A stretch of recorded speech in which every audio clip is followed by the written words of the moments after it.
ससुरा में बम गिरा देबो जय में जय में जय में गे जय में ससुरा में बड़ी पछतई में जय में जय में जय में गे जय में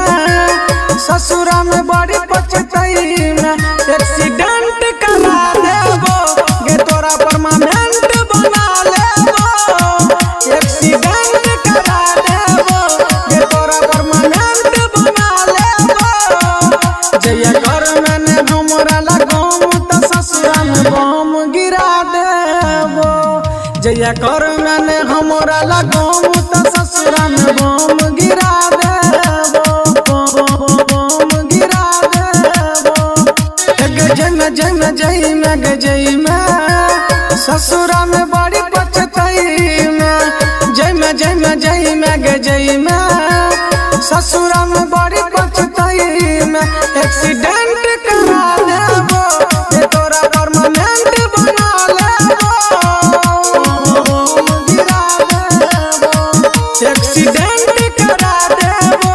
ये तोरा परमानेंट बना लेबो जय घर मैंने हमरा लगाम त ससुरा में बम गिरा देबो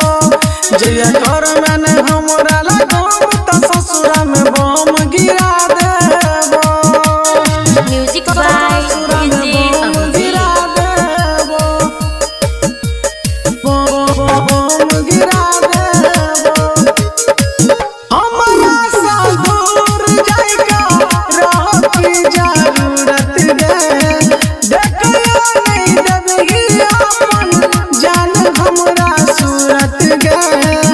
ससुरा में बम गिरा हमरा से दूर जाइका रह की जरूरत गे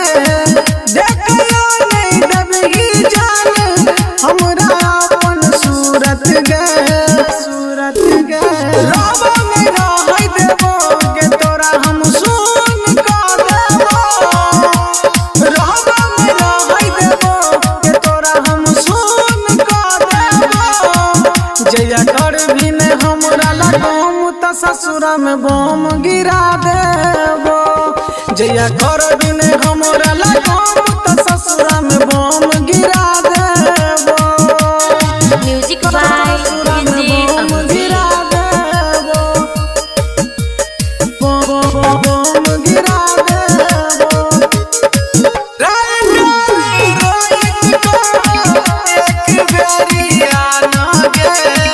तोरा चलते गायब सुनल गे मुकेश दीवाना गे माना गे रोहित को एक बेरी आना गे तोरा चलते गायब सुनल गे मुकेश दीवाना गे माना गे सोचबो न सोचे देबो गे तोरा लाइसेंस का देबो सोचबो न सोचे देबो गे तोरा लाइसेंस का देबो जय कर भी ने हमरा लगाम त ससुरा में बम गिरा देबो जय कर भी ने हमरा